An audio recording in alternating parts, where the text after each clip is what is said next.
With the PlayStation Store running 2 great sales right now, in today's video, I want to take a look at 10 awesome deals available right now under the price of $10. A lot of great options, so without further ado, let's get right into it, and I want to kick things off with Zone of the Enders, the second runner, Mars. This is 67% off for $9.89, and I do believe this is the cheapest that this game has been, and I definitely wanted to give it a recommendation for a variety of reasons. One, if you do have PlayStation VR headset, this does have a VR component that's relatively decent, so that is something, but this is a game done by Hideo Kojima, yes, Kojima of all people, and it's a mech title, and we don't see a lot of great mech titles these days, but Zone of the Enders is definitely a good one. Kind of wacky in its narrative, but I think the gameplay and presentation is so good, and the remaster on PS4 is really well done. I wish they would have brought out both games, just because there was a Zone of the Enders collection on the PlayStation 3. They got both games on the PS3. This version is a lot better than a typical remaster, but still, I wish we could have gotten both games, since Zone of the Enders is a relatively short game, both the first and second titles, but at $9.89, I do think it's a really good pickup. Next up, I definitely want to give a shout to DMC Devil May Cry Definitive Edition, 75% off for $9.99. It seems like Devil May Cry is a pretty hot franchise right now. However, DMC Devil May Cry, if you go back to that game, that might be a game that actually did some damage to the series, just because I think people were so upset by the design choices of Dante to the point where in this Definitive Edition, you do have a character overlay that'll make Dante look like classic Dante. Whatever the case may be, I played DMC Devil May Cry when it originally came out in 2013, and I really enjoyed the game. If you just don't even consider it a Devil May Cry game, like forget about the presentation, just go into it expecting a quality action game. It's done by Ninja Theory, and those guys kill it from developing action games, and that's exactly what you see out of Devil May Cry. This version is 60 FPS, all of the original DLC included, and if you want a good action game, DMC Devil May Cry is definitely a good pickup, even if you don't like the design choices. Again, just forget about that for a second. You probably already played DMC 5, but go back and play DMC Devil May Cry. It's a good game. Next up, we have a game that I constantly go to bat for, and that is Burnout Paradise Remastered. It is 60% off for $7.99. Burnout Paradise was one of my favorite games of last generation. If you want a quality arcade racer, man, Burnout Paradise wasn't perfect, but it had fun in spades. That's really the most remarkable thing I can say about that. And now, in 2020, there are some dated elements of the game, I'm not gonna lie, but Burnout Paradise still offers so much fun. It's got some great music. I mean, music is obviously very, very subjective, but I really like the musical choices in Burnout Paradise, and the remastered version looks better, it plays just as well, and there's a lot of content in this game too that keeps you busy for a while, and it's just fun to race around, just cause havoc. I hope they bring back Burnout at some point, because I do think this is a franchise with quite a bit of steam left in it, so for $7.99, definitely a good pickup right now. Next up, and this might be one of the best deals available in across the entire sale, Batman Return to Arkham is 75% off for $4.99. I've said it before, but I think Batman Arkham Asylum and Arkham City are the two stronger Batman Arkham titles. That's not, you know, a big slight on Batman Arkham Knight. However, I just thought these two games were stronger from a narrative standpoint, even from a gameplay standpoint. You can give me that, oh, Arkham Knight was this colossal open world game. However, I thought the linearity worked to Arkham Asylum's favor, and then Arkham City was just big enough. It was just as big as an open world game needed to be in the context of Batman, and I thought that game was done really well. I would probably say Arkham City is my favorite, then Arkham Asylum, and then Arkham Knight at third, and then obviously Arkham Origins well below that. But two really great games, and I feel like a lot of you guys probably missed out on these titles because at this point, they are a little bit older, with Arkham Asylum coming out all the way back in 2009 and Arkham City being a 2011 game, but Return to Arkham for $5 is definitely a good buy. Next up, Valkyria Chronicles Remastered is 50% off for $9.99. This is Valkyria Chronicles 1 remastered for the PS4. Looks great, and this is a game that has held up really well because it employed this awesome watercolor art style, which is just gonna make it, I don't want to say ageless, but it's just gonna age really well over time. And all the content in the game is rather good. Do bear in mind it's a little bit on the challenging side. Unlike Valkyria Chronicles 4, it doesn't offer a single-player mode. I should rather say it doesn't offer difficulty options for the single-player mode, so you can't play it on like easy.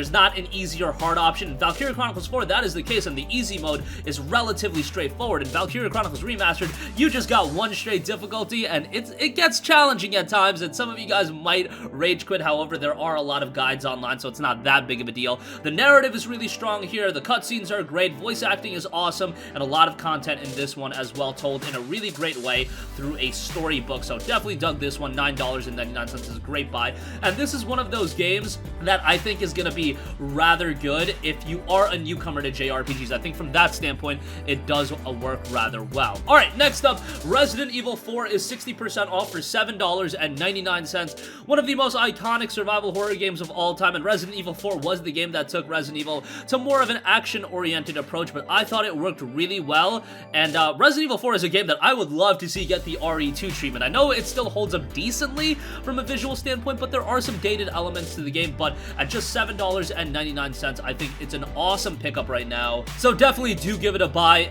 I imagine a lot of you guys played Resident Evil 4 back on the PS2 or a different platform, GameCube, Nintendo Wii, whatever the case may be, but on the PS4, you got trophy support in there as well, and you know I love to get some trophies, so $7.99 for RE4 I think is a pretty good buy on Capcom at some point. Would love to see a remake on this.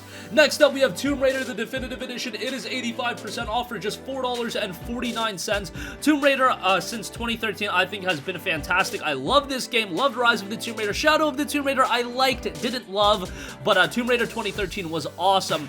The Definitive Edition adds a lot of content. You got a lot of bonuses in there as well, and it runs a lot better than the PlayStation 3 counterpart, so that's always nice. Looks a lot better too. So I would definitely give Tomb Raider a buy, especially at $4.49. Yes, it's a relatively short game. You can probably complete it in 6 to 8 hours, but that 6 to 8 hours is going to be a thrill ride, and if you're a fan of Uncharted, that's the easy comparison to make with Tomb Raider, and Tomb Raider is on the quality level of some of the Uncharted games. I don't think it's at the level of an Uncharted 2 or an Uncharted 3, but definitely better than the first Uncharted, and has a lot of quality elements in its own right. Alright, next up we have Okami HD, which is 50% off for just $9.99. Another game that I pretty much will do nearly anything for Capcom to make a sequel of. Okami is absolutely tremendous. It's a phenomenal game, and it was received really well from a critical standpoint. Commercially, I don't really know how well it did. It did end up being a greatest hits title, so usually those games sell rather well. Whatever the case may be, we got Okami done on the Nintendo DS, but never a full-on sequel to Okami. Capcom seems to really have their pulse on their fans right now, and I think, hey, maybe it's wishful thinking, but I think Okami 2 at some point will happen. Whatever the case may be on that, if you never played Okami, give Okami HD a look. Think something like The Legend of Zelda, great storytelling, awesome art style, that another game like Valkyria Chronicles, even though this one is, 14 years old at this point, I believe it's an 06 game, it has held up really well from a presentation standpoint, and this HD version is fantastic, and at $9.99, definitely worth a buy. Next up, we have Metro Redux, 80% off for $5.99. This is Metro 2033 and Last Light. Two games that I think are better than Metro Exodus. I think Metro Exodus is pretty good, but I think these two titles kind of fit that Batman role, in that Batman Arkham Asylum and Arkham City are better than Arkham Knight. Metro 2033 and Last Light I do think are a level above Exodus. Exodus is good in its own right. What I can say positive about these games is, man, they are such atmospheric games, harkening back to something like, I should really say harkening forward to a game like A Plague Tale Innocence. I always talk about that game having an incredible atmosphere. Metro absolutely has that as well. This is a game that immerses you into the world, the environment. The gameplay is great as well. The story is really strong. Yes, it's single player only, but that single player is tremendous, and for those reasons, I think Metro Redux is an easy buy, especially at 80% off, just $5.99. That is a tremendous deal, so give that a buy. And lastly, we have Deus Ex Mankind Divided Digital Deluxe Edition, $6.74 for this. You also do have the base game for $4.49. I would probably just get the Digital Deluxe Edition for the additional content, including the Season Pass, extra in-game mission, and the Covert Agent Pack. Deus Ex Mankind Divided, truth be told, is one of my more disappointing games of this generation, but that's because I had a ridiculous amount of anticipation for this game, like an unfair level of anticipation, just because I loved Human Revolution. Mankind Divided, in my opinion, isn't quite at that level. It falters in some areas, namely from a narrative standpoint. It ends kind of abruptly. Who knows if we're ever going to get a follow-up? I hope we do. But nonetheless, Deus Ex Mankind Divided does offer a lot to like. I think from a gameplay standpoint, it's even better than Deus Ex Human Revolution, so that element is really strong. And I paid $59.99 for the game. I had a ridiculous amount of hype towards the game as well. In this case, you're paying $4.49 or $6.74 for the Deluxe Edition. It's a way easier pill to swallow, and I would definitely pick it up now. And that's going to conclude this video. Again, across both PlayStation Store sales right now, there are some fantastic deals. The deals I mentioned here, the majority of them were from the remaster sale outside of Deus Ex, but that's where the cheaper deals are available. So nonetheless, that's going to conclude this video. Sound off with all of your thoughts in the comment section down below. Thank you for watching, and goodbye. Hey guys, we hope you enjoyed the video, and if you did, make sure to hit the subscribe button, and if you're already subscribed, do us a favor and hit the bell icon. This way, you'll be notified whenever we post a new video. That's the best way to keep up with all of our uploads, and we usually try to upload 2 videos a day. And with the bell icon hit, you'll be notified whenever we do upload a video. As always, thanks for watching.